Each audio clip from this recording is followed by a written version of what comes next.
Hey guys, Willie P here, and today we're going to do a reaction. We're going to go over American cops versus the British cops. Apparently over in England or Great Britain they call it bobbies. I don't know what that's supposed to mean. I hope they explain it to us. Before we get to that point though, please like, subscribe, send it to a friend, send it to an enemy, send it to grandma. She won't know. It's okay.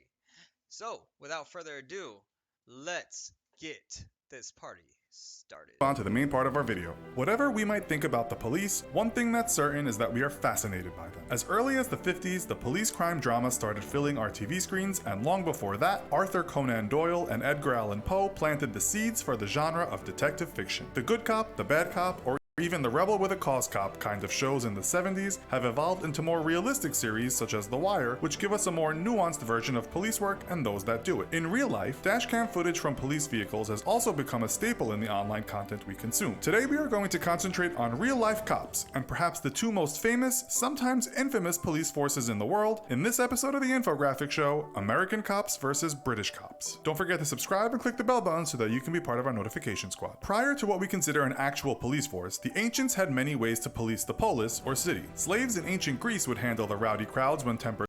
Hold up. They used slaves in ancient Greece to be their police force.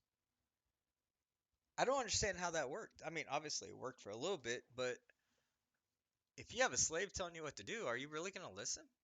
Granted, I guess they work for whoever their master is and all that. I don't know. I wasn't around. Never had slaves. Don't know. I'm just curious how that worked. All right. Flared, while the Romans might set their Praetorian Guard on out-of-control rioters. Through the ages, there have been myriad ways to maintain public order, and also some pretty gruesome punishments for those that breach the accepted rules. In the UK, it wasn't until 1749 when a judge named Henry Fielding created what was called the Bow Street Runners, the first time Britain had anything what we can associate with today's police force. As British cities grew at a rapid pace under the Industrial Revolution, so did crime. And so on September 29, 1829, the Metropolitan Police Service was formed in London, and it is said to be the first modern police force ever created. The man behind it, Sir. Really? I mean, it makes sense. I mean, the United States, the United Kingdom or England or Great Britain, whatever you want to call it, they've been around for freaking ever.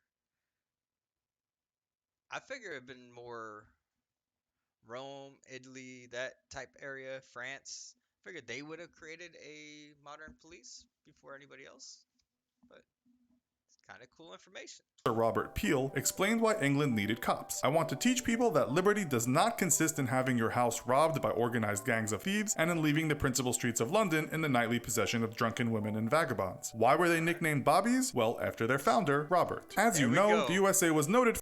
I asked why they did it. It's because of the founder. Now I know. Bobbies. For its Wild West outlaws. One of those was Billy the Kid, who was shot by Sheriff Pat Garrett in 1881. Like Britain, America had ways to control crime, but for a long time there was no formal police force, and so the job of keeping folks in line often went to private contractors such as the Pinkerton National. This is how a typical video editor works. That's kind of crazy. I mean, it's kind of crazy how that works. We all had the same kind of issues, just seems like America went to the extreme compared to the United Kingdom. But we always go bigger for some reason. I don't know. I don't know what we have to prove. Alright. Including night watchmen and even what some called goons for hire weren't workable as the USA grew in population. It's thought that the first American formal police force was created in Boston in 1838, New York City followed in 1845, and by the 1880s just about all American cities had an organized police force. Now that we know something about the history of these two countries' police forces, let's look at the present day. The number of police officers in just England and Wales has decreased significantly in the last decade, which has become a major political issue in the UK. The number in 2016 of officers in the force was 124,066, down from 143,769 7 years before that. The number of full-time officers working in Scotland in 2016 was 17,242, and the number in Northern Ireland was 6,773. That's a total of 148,081 police officers working all over the United Kingdom. The population of the UK is 65.64 million, so roughly there is one police officer for every 448 people. Much of the British media and the public are saying that is not enough, especially as the crime rate rise in the UK is rising faster than it has in a decade. This includes a rise in violent crimes and homicide. Over the pond in the USA, crime rates are much higher, and as some police departments are looking more like military units, the role of police in society has met with some controversy. Finding the actual number of sworn police police officers working in the USA in 2016 isn't that easy. This is because figures given by the US Bureau of Justice Statistics haven't been updated in a few years. The total number of police agencies in the US is around 18,000, but that includes all branches of police. If we take just local police departments,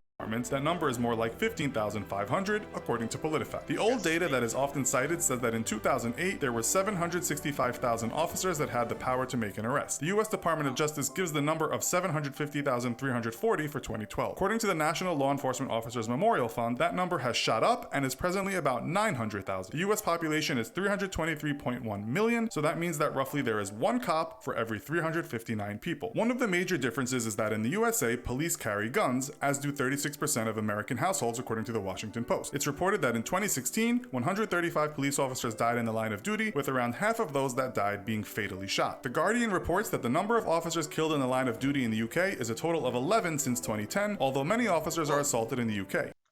I wonder if that's because of the approach. I wonder if that's because they don't have weapons, so they're not pulling them out right away. Because, yeah, I mean, there's a threat both ways where the officer might feel threatened, but then the person being arrested or apprehended from the police officer will feel threatened, so they got to pull theirs. I'm not justifying any of it.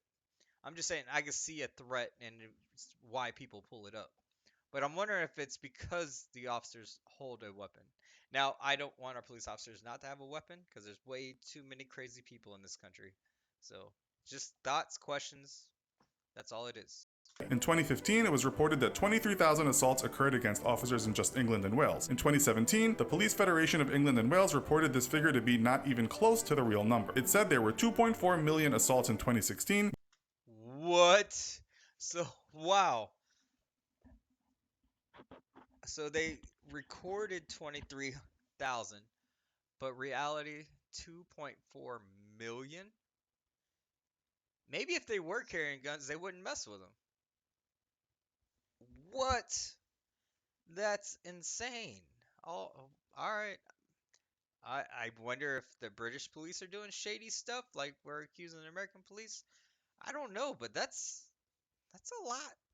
Meaning an officer was attacked every 13 seconds that year. 300,000 of them involved attacks with deadly weapons. The report said the average police officer is assaulted 19 times a year. On the other hand, 19 times a year you're getting assaulted? Why go to work? That's knowing that you're going to be assaulted sometimes sucks. Just for doing your job and trying to keep the peace.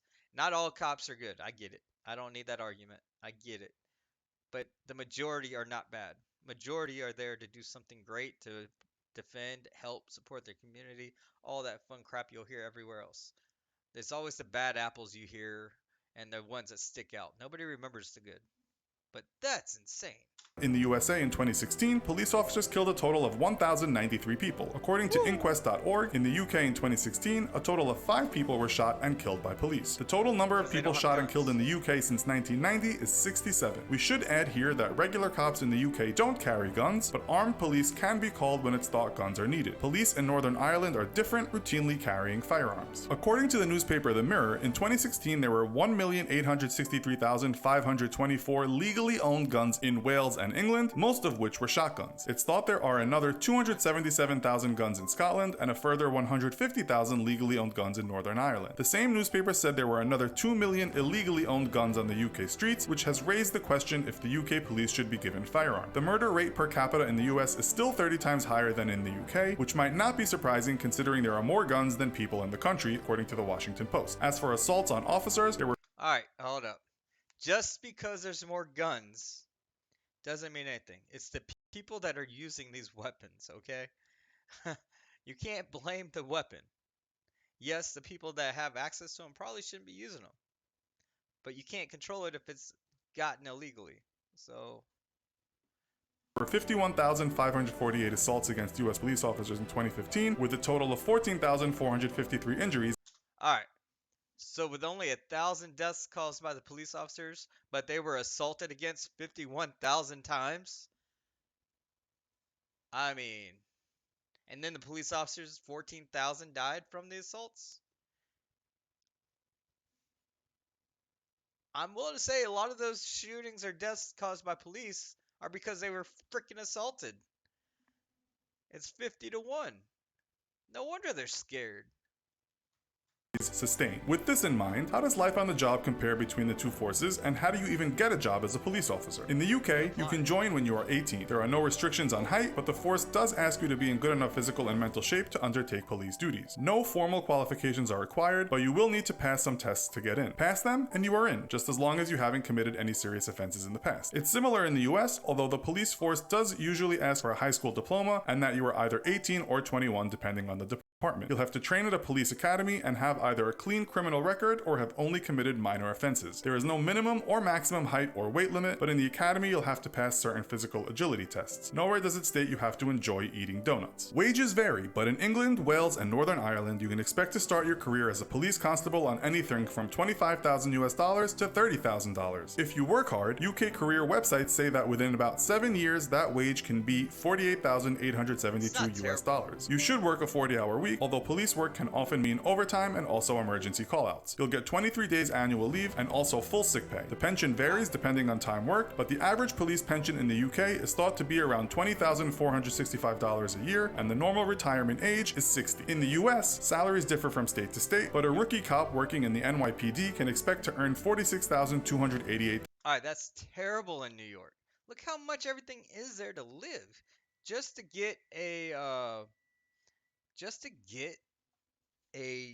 apartment, you're spending your whole salary. Makes no sense.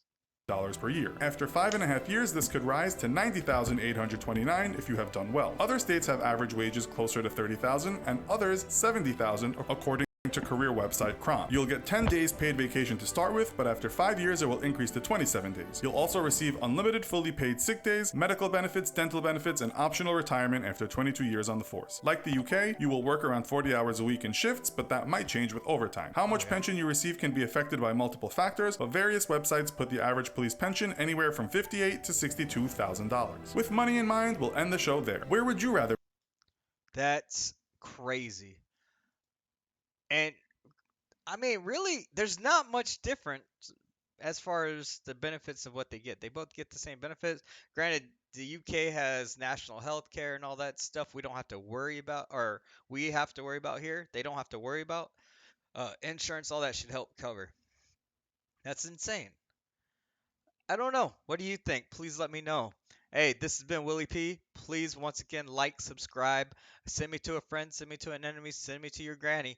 Doesn't matter. Let's make it happen. Hey, have a great, great, great, great, great day and keep on trucking. Later.